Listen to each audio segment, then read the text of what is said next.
Halo, selamat pagi Sobat ID Score di seluruh Indonesia. Apa kabar Anda di kesempatan hari ini? Nggak kerasa ya, kita udah 2 minggu loh kita nggak ketemu. Berarti 2 minggu pula usia kita bertambah dan 2 minggu pula keberkahan kita bertambah. Semoga bagi Anda Sobat ID Score yang mendengarkan perbincangan di program Bincang Santai ini dalam keadaan sehat walafiat tanpa kekurangan satu apapun juga. Dan sama-sama kita berdoa bahwa pandemi COVID-19 ini bisa segera usai ya, biar ekonomi, kemudian juga keluarga, apalagi income, terus apalagi yang berhubungan dengan kebersamaan dengan keluarga itu bisa termaksimalkan. Nah, seperti biasa pula, saya Daryl Adam kembali menemani aktivitas Anda cuma 30-40 menit kok hari ini di program Bincang Santai bersama dengan ID Score. Nah, posisi saya sekarang ini sebenarnya tempat favorit saya berada di breakout area. Jadi di belakang ini seperti yang bisa Anda lihat tuh, ada TV, kemudian juga ada banyak sekali aktivitas-aktivitas santai yang sering dilakukan oleh tim dari Pevindo Biro Kredit ketika mereka lunch misalnya, atau ketika mereka lagi santai atau ketemu dengan klien, bahkan meeting santai di sini. Nah, itu dia lokasinya. Kenapa ini merupakan lokasi favorit saya?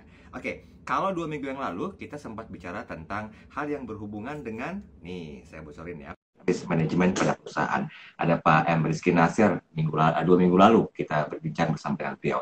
Tapi pada kesempatan hari ini ada satu hal yang beda yang mungkin ini sebagai sebuah bentuk pengharapan buat Anda, entah itu lembaga keuangan atau justru lembaga non keuangan yang punya kompetensi sendiri untuk tahu lebih jauh tentang bagaimanakah hal yang identik dengan ID Score.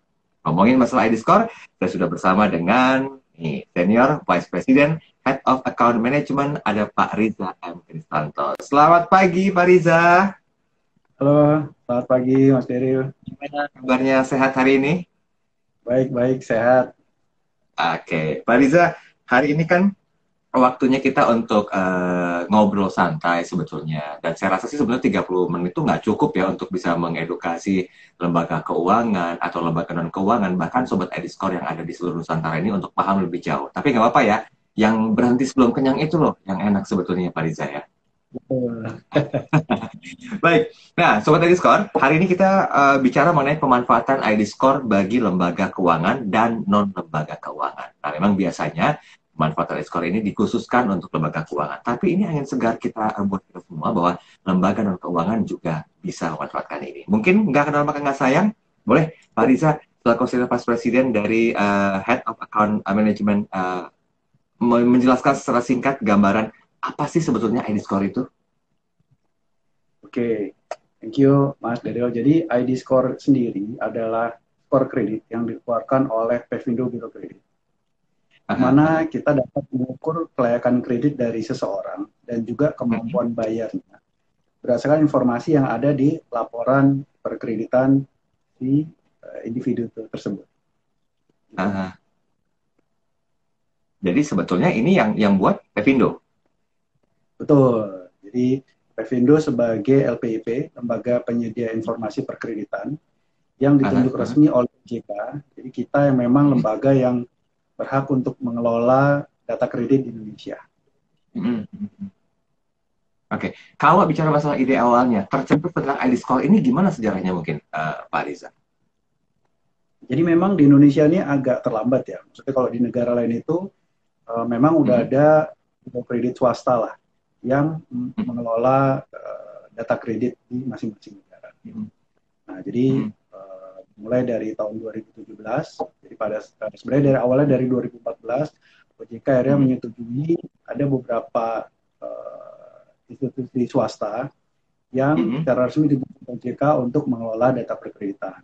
Dan kita per 2017 sudah secara resmi untuk komersial. Dan kita saat ini udah ada 300 lebih lembaga keuangan dan non-lembaga keuangan yang sudah bekerjasama. Oke, 300 lebih lembaga keuangan dan non-lembaga keuangan yang sudah bekerjasama gitu ya. Oke, ini akan jadi sebuah hal yang jadi pertimbangan. Tadi saya mengatakan begini Pak Riza, ini angin segar juga nih buat lembaga keuangan dan juga non-lembaga keuangan. Mungkin di antara kedua ini, pembeda apa yang paling signifikan ketika nanti bisa menerapkan pemanfaatan ID Score ini? Kita mulai dari lembaga keuangannya dulu. Kan udah pasti bisa manfaatkannya. Dan untuk non-lembaga keuangannya bagaimana? Oke, jadi kalau lembaga keuangan sendiri itu jelas ya mereka untuk mitigasi resiko. Jadi mereka pada Oke. saat mengukur antara calon debitur yang satu dengan yang lain itu kan harus ada standar lah pengukuran resikonya seperti apa. Nah, di Ya, Verindo ya. sendiri kita ada tiap orang tuh ada profil resikonya nih, Mas. Jadi Hmm. skornya itu dari 250 sampai 900. Jadi semakin Hmm. tinggi skornya itu dia semakin baik ya. Semakin rendah skornya itu berarti dia kurang baik gitu. Nah, Hmm. Hmm. jadi untuk lembaga keuangan sendiri yang pasti manfaat yang pertama itu mereka memanfaatkan ID score untuk mitigasi Hmm. resiko. Jadi dia bisa secara jelas mengukur nih, oh nih orang profil resikonya rendah, sedang, atau tinggi. Ya, jadi mereka pada saat membuat keputusan itu lebih mudah dan lebih cepat. Terus yang kedua Hmm. juga ini sebagai bagian dari good corporate governance. Jadi terutama Hmm. kayak fintech gitu ya. Jadi mereka kan rata-rata udah punya scoring sendiri nih dan mereka Ya, ya. mengklaim yang paling bagus lah ya. Tapi dari OJK memberikan aturan bahwa harus ada lembaga independen nih yang bisa membandingkan scoringnya. Jadi dengan mereka bergabung dengan Pevindo Biro Kredit itu sebagai salah satu langkah mereka menerapkan good corporate governance dan risk Hmm. management framework ya. Yang kedua. Hmm. Nah, yang ketiga, di sini yang sekarang juga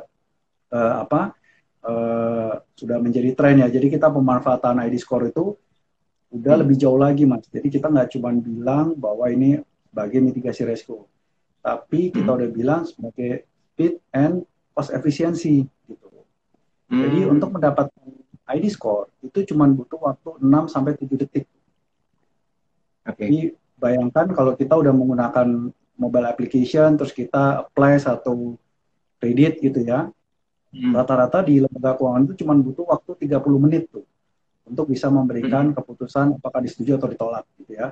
Sedangkan Hmm. kalau zaman dulu kan butuh waktu 2-3 hari atau seminggu gitu ya. Nah, Ya, ya, jadi ya. ID Score sendiri ini kita udah membantu mempercepat proses. Nah, yang kedua Hmm. berikutnya juga cost efisiensi ya. Kalau dulu kan Hmm. kita di survei tuh tanya Ya. tetangga gitu ya. Ini ada banyak utang nggak nih ya kan. Nah, sekarang udah nggak perlu lagi. Jadi Hmm. hanya dengan mendownload dari ID Score itu semua informasinya akan terlihat dengan jelas gitu ya. Jadi mereka udah nggak Oke. perlu lagi untuk datang ke rumah atau telepon ke kantor Ya. karena semua informasi udah tersedia di kita. Nah, Hmm. untuk non lembaga keuangan sendiri ini juga sangat menarik, Mas. Karena gini, beberapa perusahaan itu akhirnya mereka sadar bahwa bisnis mereka ini ternyata sangat beresiko. Contoh Hmm. salah satu Hmm. member kita ini adalah distributor daging terbesar di Indonesia, ya. Kalau Hmm. dulu mereka bekerja sama dengan supplier itu Hmm. ya udah main kirim aja barang gitu kan. Tiba-tiba nanti Hmm. ternyata supplier nggak bisa bayar. Gitu. Nah, dengan ID score itu mereka Oke. bisa tahu dulu nih bagaimana Hmm. profil dari si calon suppliernya. Apakah dia Oh. banyak tunggakan, apakah dia macet kredit di mana-mana gitu ya. Jadi Hmm. dengan informasi itu mereka bisa memberikan jatuh tempo yang mungkin lebih fleksibel ya. Mungkin bisa bayar Oke. 30 hari atau mungkin lebih gitu Hmm. ya. Dan juga Hmm. limitnya. Jadi pada saat pengiriman barang pun mungkin yang skornya bagus itu bisa Hmm. mendapatkan limit yang lebih tinggi. Nah, itu salah satu contoh. Nah, yang kedua, Hmm. ini juga menarik, Mas. Jadi, saat ini banyak tren developer itu, karena mungkin Hmm. pandemi juga bank akhirnya menurunkan pencairan dari kreditnya ya. Jadi Hmm. beberapa Hmm. developer yang non-bank, yang artinya yang kadang yang syariah atau mereka tidak bekerja sama dengan bank, itu mereka bekerja sama dengan kita. Jadi biasanya Hmm. beberapa developer memberikan pembiayaan sendiri nih. Jadi si konsumen ini menyicil langsung ke developernya. Nah, itu mereka Hmm. bekerja sama dengan kita. Gitu ya. Artinya mereka ada alternatif nih. Selain mereka bekerja sama dengan bank, mereka juga punya Hmm. alternatif. Mereka bisa melakukan penjualan langsung ke si konsumen melalui Hmm. pembayaran secara angsuran kepada developer itu sendiri. Hmm. Nah, yang terakhir juga ini juga cukup menarik. Jadi saat ini layanan kita itu digunakan juga oleh perusahaan rental mobil. Gitu. Oh, Jadi wah. saat ini mereka baru sadar bahwa bisnis mereka tuh sangat beresiko karena Hmm. orang bisa nyewa mobil sehari 2 hari dengan hanya 200-300 ribu. Sedangkan Iya, nilai iya. mobil yang sendiri mungkin 150 sampai 200 juta ya. Jadi ini Iya, iya. risiko gitu. Nah, jadi mereka sebelum melakukan rental mobil kepada calon konsumennya, mereka melihat dulu nih apakah si konsumennya ini bermasalah atau tidak gitu ya, atau skor kreditnya seperti apa gitu. Dan juga yang menarik adalah jadi semenjak diterapkan tilang online, nah itu salah Ah, satu yang terdampak juga adalah perusahaan rental, Mas. Karena jangan sampai sewa mobil sehari 2 hari ya, cuma 100-300 ribu, seminggu mm-mm. kemudian ada tilang yang nilainya 500 sampai 1 juta rupiah gitu ya, which is lebih besar dari nilai sewa mobilnya. Sewa mobilnya. Apabila nanti Ah. konsumen itu tidak istilahnya melunasi semua kewajibannya atau membayar semua kewajibannya, nah itu akan dilaporkan juga ke kita sebagai negatively. Oke. Oke, tahan sebentar. Ini jangan dimuntahin semua nih pelurunya nih. Nah, bagi Anda Sobat Ediskor yang ingin berinteraksi, silakan di room chat kami. Sudah kami sediakan waktu dan juga tempatnya, khususnya bagi Anda Sobat Ediskor yang bergabung. Nah, bagi Anda yang belum bergabung, mungkin bisa diinformasikan ke teman-teman Anda. Nah, bahwa 2 minggu sekali, Pevindo Birokredit menyelenggarakan sebuah event santai sih sebetulnya, yaitu Bincang Santai. Kami hadirkan narasumber-narasumber kompeten di bidangnya, yang tentunya ini sifatnya lebih ke edukasi dan juga literasi terhadap apa yang berhubungan dengan lembaga keuangan. Oh, sudah ada satu pertanyaan. Wah, ini responnya cepat ya. Kita coba untuk langsung interaksi, boleh Pak Riza ya? Boleh. Mengalir ya. Ini dari Joai 7. Apakah perusahaan dengan produk P2P menggunakan ID Score untuk pendukung analisisnya? Nah, gimana nih? Menggunakan ID Score nggak Ya, kira-kira? P2P itu sekarang kan udah sudah lagi pasti. nih jamur ya. Ya, jadi kalau dari OJK sendiri memang mereka mewajibkan. Jadi mereka mewajibkan peer-to-peer untuk bekerja sama dengan biro kredit swasta, gitu ya. Karena tujuannya Oke. yang pasti satu sebagai benchmarking. Jadi di luar dari skor kredit yang biasanya dimiliki oleh masing-masing peer-to-peer itu, jadi dari OJK juga mewajibkan mereka untuk bekerja sama. Jadi ada pembanding ya, bagaimana akurat dari skor internal mereka dibandingkan dengan yang ada dari biro kredit.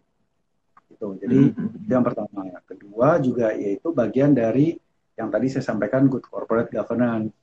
Jadi jangan sampai mereka itu tidak melakukan mitigasi resiko dengan baik dan benar.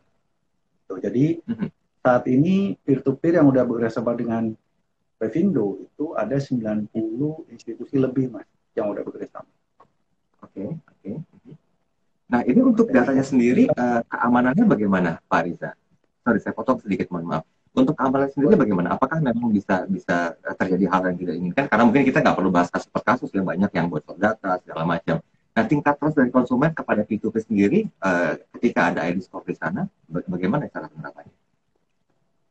ya kalau tingkat keamanannya pasti kita juga secara teratur ya, artinya pada saat mereka bekerja sama itu menggunakan koneksi yang jalur yang secure ya, yang memang terdaftar di kita. Dan juga kita secara reguler itu melakukan audit kepada semua member yang bekerja sama, Mas. Artinya pada saat mereka melakukan penarikan data ke kita, itu harus ada underlying dokumennya. Artinya harus benar-benar nasabah yang apply gitu ya.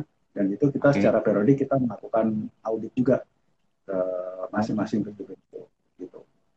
Nah, ini mungkin sudah ada kejelasan ya Sobat Editor ya, bahwa tingkat trust atau kepercayaan, bahkan security systemnya juga udah dimaksimalkan. Jadi nanti kita akan coba tanya nih ke Pak Riza, sebetulnya gimana sih cara menerapkan ID score di sebuah lembaga keuangan dan juga non-lembaga keuangan. Tapi nanti ditahan Pak Riza, ini waktu kita masih cukup panjang nih. Saya ingin tahu, kalau kalau bicara masalah produk ID score ini, yang sudah memanfaatkan terus sejauh ini gimana apa perkembangannya? Apakah hanya ke lembaga keuangan seperti bank atau multi finance atau BPR atau ada yang lain, Pak Riza? Banyak. Jadi kalau di lembaga keuangan sendiri itu mulai dari bank, perbankan, terus multi finance atau perusahaan pembiayaan, kemudian juga BPR, sampai ke koperasi, perusahaan sekuritas, ya, fintech peer-to-peer, itu semua udah menggunakan produk dari ID Score. Karena sekarang ini udah zamannya digital, gitu.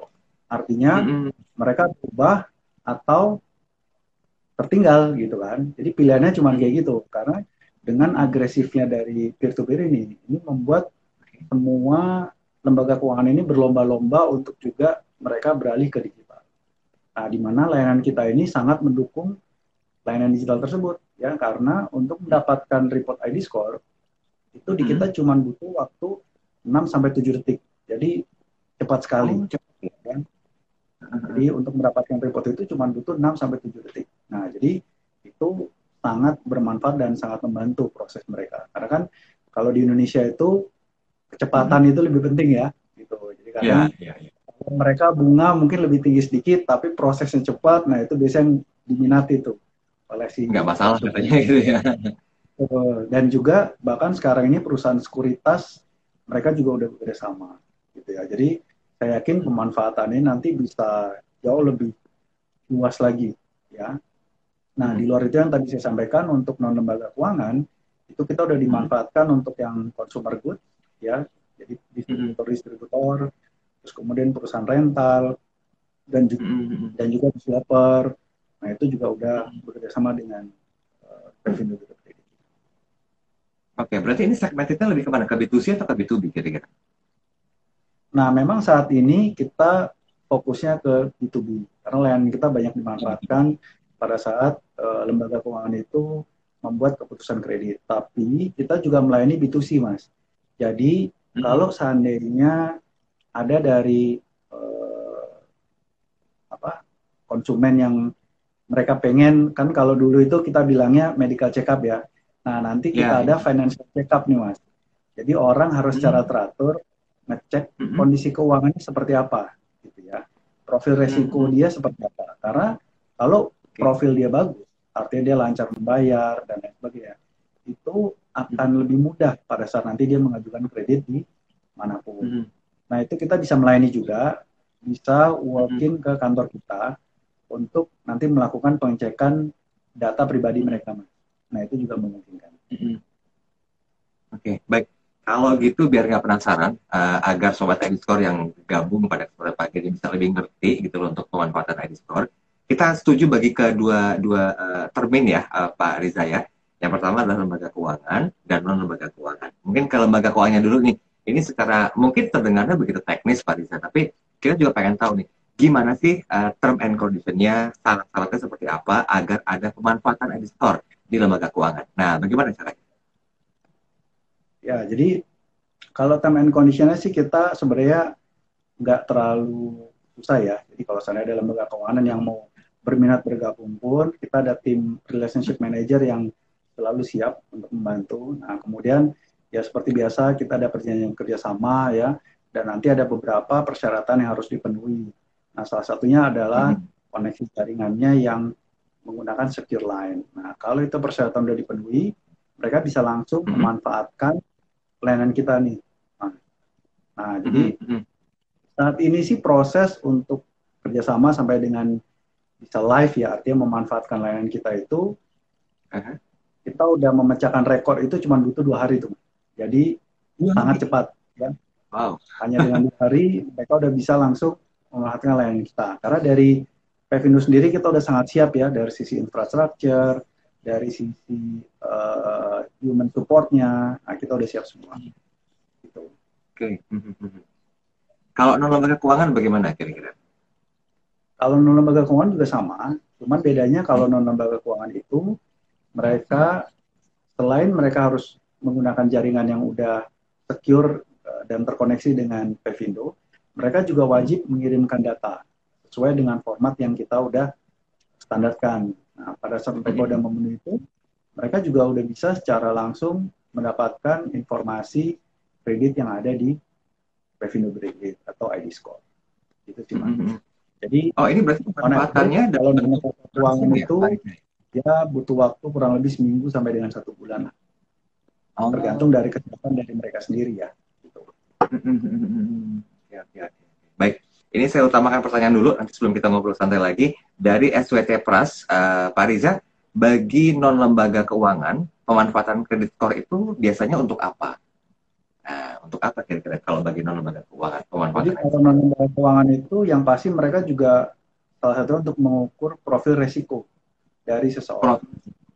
Oke. Ya, jadi selama ini banyak non-lembaga keuangan yang mereka tidak sadar bahwa bisnis Mm-mm. mereka ini ternyata resikonya cukup tinggi.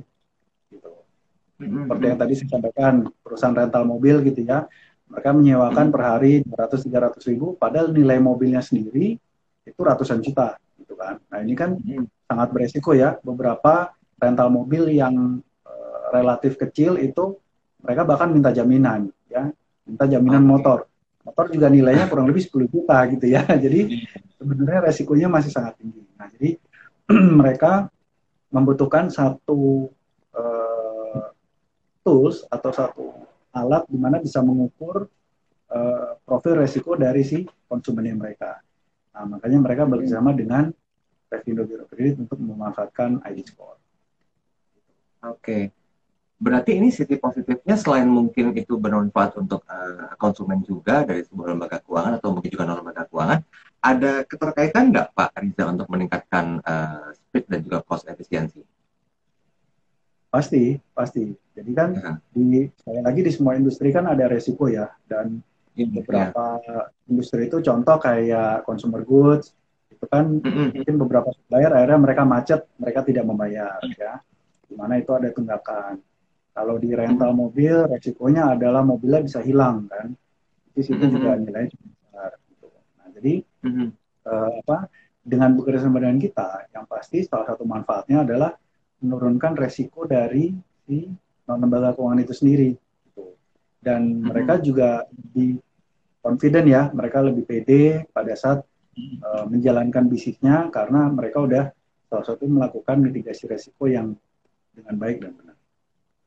Mhm. Oke, ini berarti udah rampung ya tentang lembaga keuangan yang melakukan pemanfaatan ID score. Nah, kalau untuk yang non lembaga keuangan, boleh spesifik nggak kira-kira? Apakah term and condition juga sama?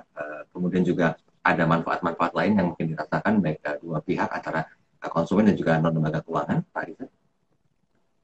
Ya, jadi kalau non lembaga keuangan sih pada dasarnya sama. Jadi kita ada Mhm. yang kerjasama dan juga nanti ada commercial terms ya. Dan mereka harus wajib untuk mengirimkan data. Jadi bekerja sama dengan Pevindo Kredit itu sifatnya resiprokal, Mas.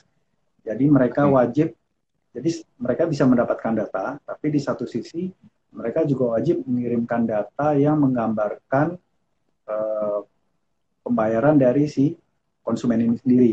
Ya, jadi mereka wajib Mhm. mengirimkan data. Nah, buat Oke. Pevindo Biro Kredit sendiri, data ini menjadi satu uh, aset juga karena membuat data universe kita lebih lengkap, gitu ya.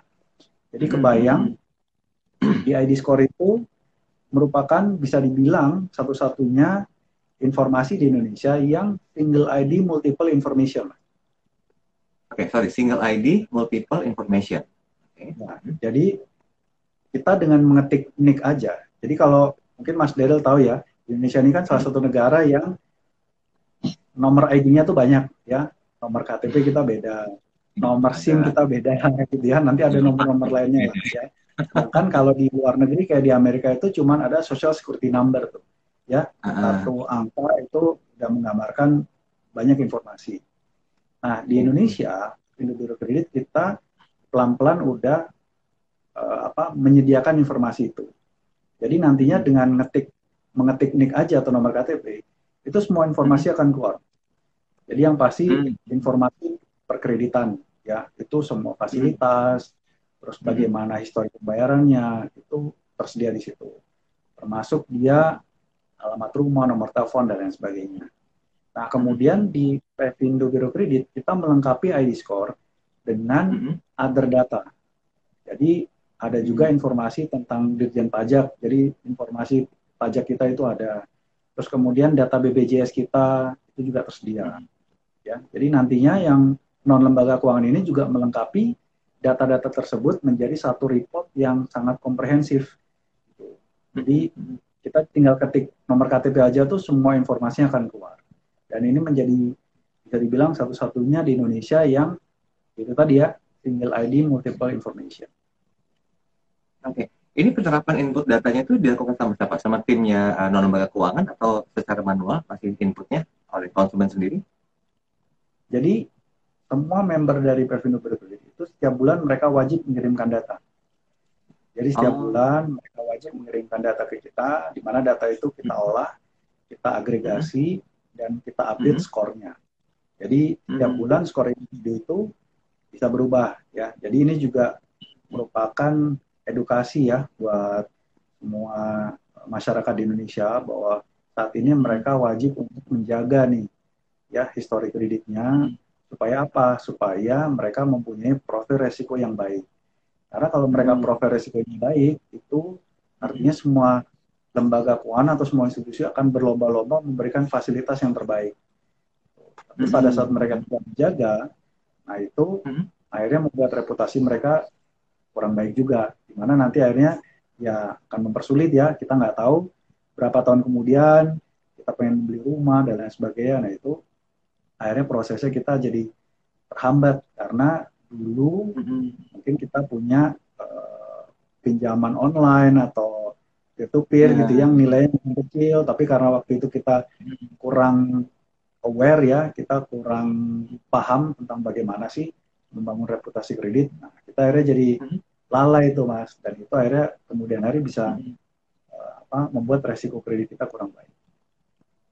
Oke, nah ada satu momentum perbaikan nggak sih dari ketidak aware-nya dari konsumen, misalnya ketika memang pernah pernah punya satu kesalahan gitu ya, kurang aware, tiba-tiba ingin melakukan sebuah perbaikan lagi, memungkinkan nggak itu untuk menaikkan levelnya lebih ke yang bagus lagi sehingga pemanfaatan ID score ini bisa lebih maksimal gitu. Oh itu sangat memungkinkan. Jadi Mm, sebenarnya dari lembaga keuangan maupun dari OJK sendiri itu mereka mm, juga kalau dari OJK itu mereka juga menyediakan satu uh, keluhan lah ya kalau seandainya kita merasa kita pengen menyelesaikan, nah itu bisa dimediasi mm, melalui OJK. Tapi dari mm, konsumen sendiri itu bisa langsung ke si lembaga keuangan ini, Mas. Kalau seandainya mereka mm, mungkin ingin menyelesaikan tunggakannya yang dulu, nah itu mereka bisa datang dan untuk bernegosiasi langsung untuk menyelesaikan tunggakannya. mm, Nah, pada saat nanti data-data kredit atau fasilitas yang dulu mungkin pernah macet atau nunggak itu udah terselesaikan, nah secara otomatis skor kreditnya akan membaik dan itu membuat mm, profil resikonya juga akan lebih baik. Gitu. mm. Nah, itu Berarti sangat ada memungkinkan. apa ya, namanya pembaruan ya yang mungkin harus dilakukan juga sama setiap membernya ID Store ya dari Kapindo ya. Betul. Jadi setiap bulan mereka wajib mengirimkan data dan dari Pevino Mm-mm. sendiri data kita juga selalu terupdate. Gitu. Jadi Oh, eh, nantinya itu lembaga keuangan pada saat mereka melakukan pencarian data di calon debitur itu informasi yang udah paling terkini atau terupdate. oke. Baik. Pak Riza, kita melihat sekarang pandemi COVID-19 masih masih terus terjadi gitu ya. Bahkan mungkin beberapa lini bisnis seperti properti atau mungkin juga lembaga-lembaga keuangan yang identik dengan pemberian kredit itu agak-agak sedikit goyang nih. Walaupun itu lepas dari bahasan kita ya, masuk ke jurang resesi lah, hampir masuk ke jurang resesi di kuartal ini. Nah, yang ingin saya tanyakan, kalau misalnya seperti developer, properti, atau mungkin juga aktivitas bisnis lainnya itu sebetulnya pemanfaatan ID Store apakah memang hanya sekedar untuk meningkatkan trust saja, mendapatkan potret dari konsumen saja, atau bagaimana penerapannya? Khusus mungkin untuk developer deh, yang ada beberapa developer yang di masa pandemi ini mereka justru booming gitu, justru naik gitu loh. Ya, jadi memang developer itu kan mereka biasanya bekerja sama dengan bank untuk memberikan Mm-mm. alternatif pembayaran lah pada konsumennya Iya, ya betul. atau beberapa juga memberikan alternatif pembayaran secara cash keras lah pada developer. Nah, cuman pada saat pandemi COVID-19 ini memang beberapa bank itu istilahnya mereka juga slowing down ya, mereka lebih Mm-mm. berhati-hati, bahkan mereka bisa salah satu mitigasi resikonya itu memberikan down payment yang cukup tinggi ya dan Mm-mm. beberapa perbankan juga mereka bahkan menurunkan pencairan dari kreditnya. Nah, ini kan juga akhirnya berdampak kepada developer itu sendiri ya, pada saat mereka Mm-mm. masih secara agresif untuk menjualkan unit-unit yang mereka miliki. Nah, ini bisa menjadi salah satu hambatan buat developer itu sendiri. Nah, saat ini banyak sekali developer yang bekerja sama dengan Pevindo Bureau Kredit. Ya, jadi mereka ingin mendapatkan informasi ID score dari si calon debitur ini pada saat developer ini memberikan fasilitas angsuran sendiri melalui developer ini kepada si calon konsumennya. Nah, memang yang pertama adalah untuk mengukur profil resiko. Nah, yang kedua, dan ini udah banyak diterapkan juga oleh lembaga keuangan, Mas. Jadi mereka menerapkan yang kita bilang risk-based pricing. Ya, jadi risk-based pricing ini kita memberikan program atau memberikan fasilitas kepada konsumen berdasarkan profil resikonya. Saya kasih contoh. Jadi konsumen yang sedikit beresiko itu mungkin down payment-nya lebih tinggi dan mungkin bunganya sedikit lebih tinggi. Ya. Nah, sedangkan konsumen yang resikonya bagus itu mereka bisa mendapatkan manfaat down payment yang lebih rendah dan juga suku bunga yang relatif lebih rendah. Nah, ini udah banyak diterapkan. Jadi artinya di konsumen itu mereka mendapatkan privilege apabila dia menjaga skor kreditnya. Dan itu membuat orang juga pada akhirnya berlomba-lomba untuk memperbaiki atau menjaga pembayarannya. Karena mereka ya itu tadi ya, mereka akan mendapatkan banyak benefit pada saat mereka mempunyai skor kredit yang baik. Oke, berarti bisa dikatakan bahwa tingkat awareness dari konsumen itu juga penting ya Pak Riza ya, agar kestabilannya tetap terjaga, trustnya juga tetap ada, dan kepatuhannya pun itu yang mungkin harus diutamakan begitu Pak Riza ya, sehingga ketika butuh sesuatu hal yang berhubungan dengan data, manfaat dari skor itu bisa menghasilkan atau mengeluarkan output yang sesuai dengan ekspektasi dari lembaga keuangan atau mungkin juga non lembaga keuangan ya Pak Riza ya. Betul. Sebenarnya kalau di China itu udah lebih ekstrim lagi. Jadi orang yang mempunyai skor kredit yang buruk itu bahkan mereka nggak boleh menikmati fasilitas umum, Mas. Nggak boleh naik kereta, nggak boleh ke parkiran umum gitu ya. Jadi udah mulai ada punishment. Kan kalau di Indonesia kan saat ini ya kita masih belum ke situ ya. Jadi kita lebih ke pemanfaatannya pada saat si konsumen ini dia ingin mengajukan kredit ke lembaga keuangan maupun ke non lembaga keuangan. Tapi menarik loh, Pak Riza, kalau misalnya di China sendiri sudah ada satu penerapan yang itu merupakan punishment ya. Mungkin juga ada reward-nya ya. Biasanya kan itu kan dua sisi mata uang yang hampir berdekatan, itu ada punishment, ada reward. Indonesia mungkin nggak sih kayak begitu? Agar menimbulkan kepatuhan, kedisiplinan lah begitu, Pak Riza. Ya mungkin 20 tahun lagi kita mungkin akan ke sana ya. Tapi itu masih jadi saat ini di Pevindo Bureau Kredit sendiri juga yang pasti kita mau mengedukasi dari masyarakat Indonesia dulu nih Mas. Artinya mereka saat ini harus mulai peduli ya. Mereka udah mulai peduli, mereka lebih berhati-hati, jangan sampai mereka selainnya melakukan pengajuan kredit tapi sebenarnya mereka tidak mampu atau untuk sesuatu yang sifatnya konsumtif. Nah itu mereka harus mulai mempunyai self awareness lah bahwa penting juga buat mereka itu menjaga pembayaran secara bagus ya dan juga berusaha menjaga reputasi kredit dari masing-masing individu. Nah, ini yang untuk edukasinya itu di sini gitu ya. Yang penting sebenarnya self awareness-nya untuk kepatuhannya itu tetap dijaga sehingga apa namanya visibilitasnya tuh terjaga juga ketika orang mencari coba menginput datanya. Nah, biar nggak mengundang pro kontra nih, Pak Riza, kan tema kita hari ini adalah bincang santai tentang pemanfaatan ID score bagi lembaga keuangan dan lembaga keuangan. Agar tidak menjadi sebuah opsional, oh saya lebih prefer ke lembaga keuangan deh, pemanfaatan ID score-nya lebih mumpuni misalnya. Oh, saya lebih ke non lembaga keuangan deh, lebih aman kok pemanfaatan ID score-nya. Nah, apa yang harus jadi rambu-rambu perhatian ketika mungkin pemanfaatan ID score baik di lembaga keuangan dan juga non lembaga keuangan itu sebetulnya sama sih, cuman bedanya aja yang satu lembaga keuangan dan satu non lembaga keuangan. Nah, bagaimana Pak Aris bisa menjelaskan hal ini? Ya, jadi sebenarnya itu merupakan opsi ya bagi si konsumen itu sendiri ya. Kalau dari Pevindo sih kita tidak pernah memilah-milah. Artinya kita sih bekerja sama dengan semua pihak ya. Karena buat Pevindo Bureau Kredit sendiri buat kita itu bisa menambah data universe kita lebih lengkap lagi. Nah, untuk buat si konsumen itu sendiri, kita sarankan bahwa untuk memilih lembaga keuangan atau non lembaga keuangan yang udah mempunyai reputasi yang baik, ya. Dan juga mereka memiliki suku bunga yang kompetitif, ya. Jangan sampai kita hanya memilih satu lembaga keuangan maupun non lembaga keuangan, tapi ternyata nantinya itu memberatkan buat kita sendiri juga, gitu. Nah itu buat saya salah satu yang perlu dipertimbangkan, ya. Karena kalau buat Pevindo sendiri, layanan kita itu sudah dimanfaatkan secara luas, Mas. Dan kita tidak pernah selektif atau memilih, ya. Artinya kita membuka produk kita untuk dimanfaatkan seluas-luasnya, ya, sebanyak-banyaknya, baik itu buat lembaga keuangan dan non lembaga keuangan. Oke.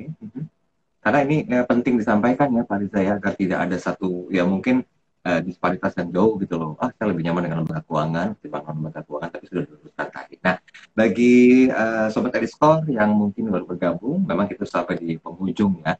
Tapi jangan khawatir, ini reviewnya atau tayangan ulangnya nanti bisa Anda saksikan di semua sosial media. Jadi Ediscore sendiri, bagi Anda yang belum bergabung, silakan Anda bisa follow idiscore.id untuk Instagramnya, kemudian di kanal YouTube juga ada, di website-nya juga ada, di Facebook dan juga Twitter, serta di LinkedIn juga ada.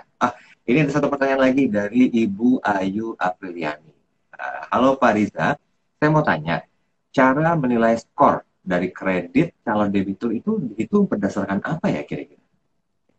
Ya, jadi kita menilai skor kredit itu berdasarkan beberapa variabel atau parameter. Nah, yang paling dominan itu adalah dari histori pembayarannya. Apakah dia pembayaran sejauh ini lancar atau tidak lancar. Nah, itu yang sangat dominan nih, Mas. Ya, jadi reputasi kita itu sangat bagus apabila kita selalu membayar tepat waktu. Ya. Nah, itu merupakan salah satu parameter atau variabel yang dominan.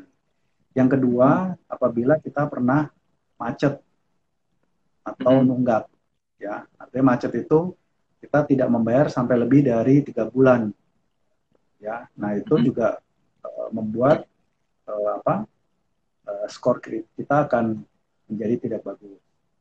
Nah yang berikutnya itu apabila kita menggunakan fasilitas itu sampai dengan di atas 90%, ya. Contoh, kita mempunyai kartu kredit dengan limit 10 juta, kita selalu makanya sampai maksimal nih, sampai mentok gitu ya. Nah, itu juga kita melihatnya bahwa ini mempunyai resiko yang relatif lebih tinggi. Nah, yang berikutnya juga kalau kita mempunyai banyak fasilitas, Mas. Contoh, satu konsumen dia mempunyai 2 kartu kredit dengan limit masing-masing 5 juta, jadi 10 juta ya. Nah, itu akan mempunyai profil resiko yang berbeda dengan konsumen yang mempunyai 4 kartu kredit dengan masing-masing limitnya 5 juta juga. Di mana yang satu total kredit exposure-nya itu 10 juta, sedangkan yang satu total exposure-nya 20 juta. Nah, yang pasti yang mempunyai total limit lebih tinggi atau total kredit exposure lebih tinggi itu buat kita memiliki satu resiko, ya, dibanding konsumen yang lainnya. Nah, itu adalah salah satu contoh beberapa variabel atau parameter yang mengakibatkan profil resiko kita itu relatif lebih beresiko dibanding yang lain. Nah, jadi saran saya, lebih berhati-hati pada saat kita berusaha mendapatkan, karena kan biasanya kayak kartu kredit itu gampang banget ya cara kita dapatnya, atau mungkin juga pinjaman online. Nah, itu kita pastikan kita memang punya kemampuan untuk membayar. Kedua, kalaupun kita pakai, itu memang sifatnya yang emergency, bukan untuk sesuatu yang konsumtif. Kalaupun untuk konsumtif, kita pastikan kita tidak menggunakannya secara maksimal. Artinya, tidak sampai di atas 90% dari limit yang disediakan. Dan pastikan kita membayar secara rutin, ya. Selama kita punya banyak fasilitas, tapi kita selalu membayar on time, itu tidak masalah. Artinya kita udah punya financial literacy yang baik lah, ya. Kita punya manajemen keuangan yang baik lah. Itu mungkin. Oke, baik. Ya, Ibu Ayu, sama-sama. Terima kasih juga sudah memberikan pertanyaan. Ini waktu saya tinggal 5 menit lagi nih, Pak Riza, cuman mungkin boleh ngebut sedikit ya untuk memfasilitasi apa yang ditanyakan sama Sobat Investor. Dari SWT Plus, produk untuk lembaga keuangan dan non lembaga keuangan sama nggak, Pak Riza? Kalau beda, apa bedanya? Terus Ya, satu lagi. Apakah ID Score ini bisa menginformasikan jumlah kesanggupan atau limit kredit seseorang, Pak Riza? Ada satu lagi nih. Bentar. Ini di ujung-ujung malah banyak yang bertanya nih. Oke, jadi semakin tinggi skor, semakin berisiko kan Pak? Oh, ini konfirmasi. Oke, baik. Ya, kalau yang pertama tadi SPT Plus mengatakan kalau produk untuk lembaga keuangan dan non lembaga keuangan sama nggak? Kalau beda, bedanya apa? Mungkin ke situ dulu. Singkat saja kita komentari. jadi produk ID Score untuk lembaga keuangan dan non lembaga keuangan itu Hmm. basically secara general itu sama. Nah, tapi memang kita bedakan dari reportnya karena laporan yang mereka berikan ke kita juga berbeda ya. Artinya kalau lembaga keuangan itu kita udah mendapatkan informasi dari slik yang dimana informasinya sangat lengkap gitu ya. Jadi kita juga memberikan informasinya itu sangat lengkap. Nah, sedangkan untuk non lembaga keuangan, karena mereka kan juga tidak diawasi oleh OJK. Jadi sehingga informasi yang mereka bisa berikan ke Pevindo Biro Kredit itu informasinya sangat terbatas. Nah, jadi kita pun memberikan informasi kepada mereka juga lebih terbatas atau lebih sedikit ya. Tapi secara general informasi yang kita berikan itu yang satu bisa mengukur profil resiko dari seseorang dan juga kemampuan bayarnya dari calon konsumen itu. Oke. Pertanyaan terakhir dari Mbak Sinta Dewi, apakah ID Score ini bisa menginformasikan jumlah kesanggupan atau limit kredit seseorang nggak, Pak Aris? Ya, jadi di informasi ID Score itu yang pasti ada skor kreditnya. Ya, ini juga menjawab tadi pertanyaan terakhir. Jadi skor kita itu dari 250 sampai 900. Semakin dia beresiko, itu skornya semakin rendah. Jadi kalau dia semakin beresiko, itu skornya malah semakin kecil. Kalau dia resikonya rendah, itu skornya malah semakin tinggi. Yang pertama. Kedua, dari skor tersebut kita ada probability of default. Artinya kita bisa mengukur si calon konsumen ini kemungkinan dia macetnya itu berapa persen. Nah itu kita bisa ukur.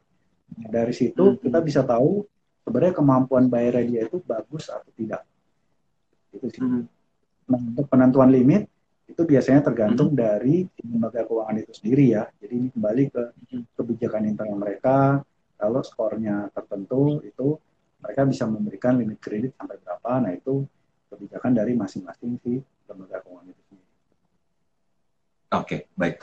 Waktu kita terbatas, Pak Riza, dan sepertinya kalau mungkin ada Sobat ID Score yang masih ingin menanyakan tentang produk-produk ID Score, termasuk tentang tema kita hari ini, pemanfaatan ID Score bagi lembaga keuangan dan juga non-lembaga keuangan, Anda bisa dapatkan informasinya secara holistik di beberapa media sosial kami. Jadi yang belum follow Instagram, silahkan follow di @ID Score, demikian pula di kanal YouTube kami, website kami juga, atau mungkin juga sosial media lain seperti Facebook, Twitter, dan juga LinkedIn. Nah, itu semua edukasi lengkap di-sharingkan sama tim Pevindo Biro Kredit untuk mengedukasi Anda secara masif mungkin lewat media sosial. Tapi, kalau Anda yang ingin tahu lebih detail tentang secara detail pembahasan setiap 2 minggunya, nah kami hadirkan Bincang Santai. Ini memang setiap 2 minggu di hari Jumat jam 9 pagi sampai dengan jam 9.30 waktu Indonesia Barat, kita hadirkan beberapa narasumber yang kompeten di bidangnya untuk masing-masing menjelaskan produk-produk dari Pevindo Biro Kredit.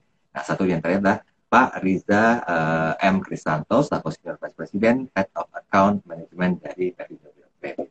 Pak Riza, boleh kita ambil satu konklusi tersendiri agar tema pembahasan kita itu betul-betul menjadi sebuah insight buat para sobat ID Score tentang pemanfaatan ID Score. Silakan, saya berikan waktu 2 menit untuk bisa kita ambil garis besarnya, Pak Riza. Ya, jadi Pevindo Biro Kredit sendiri kita salah satu lembaga resmi yang ditunjuk oleh OJK untuk mengelola dan memberikan informasi perkreditan kepada seluruh masyarakat Indonesia. Nah, di mana layanan kita ini tidak hanya dimanfaatkan oleh lembaga keuangan, tapi saat ini layanan kita sudah dimanfaatkan oleh non lembaga keuangan secara luas ya.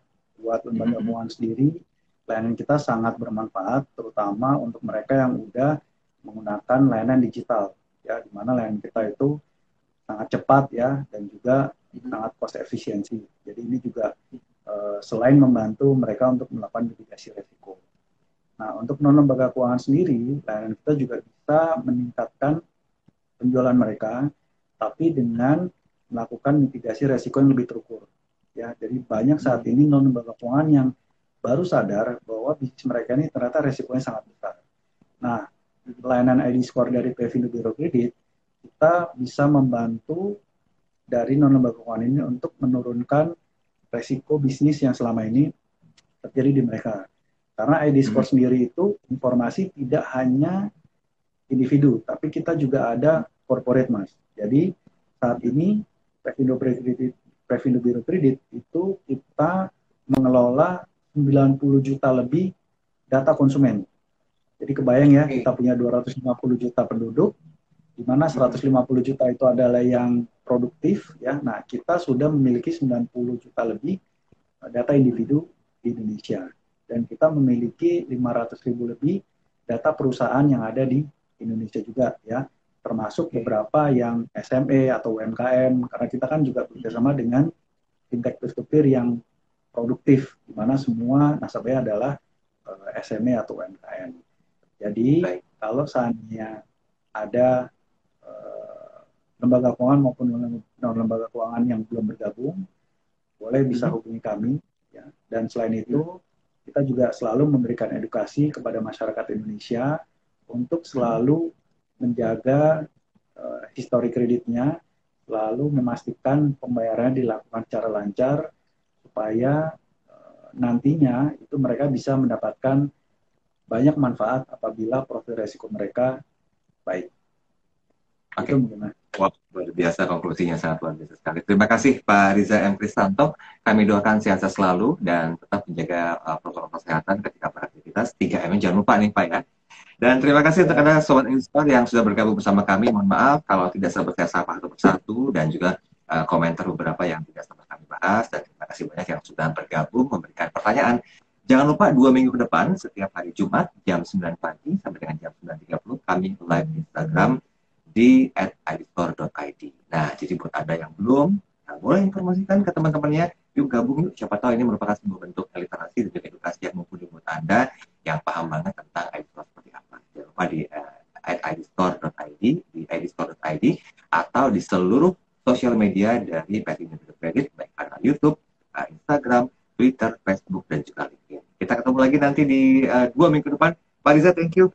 Sehat-sehat, tetap jaga kesehatan dan selamat beraktivitas. Dan juga terima kasih Sobat ID-Store. Kita ketemu lagi 2 minggu depan bersama saya dan Adam. Selamat pagi, selamat melanjutkan aktivitas, dan sampai jumpa.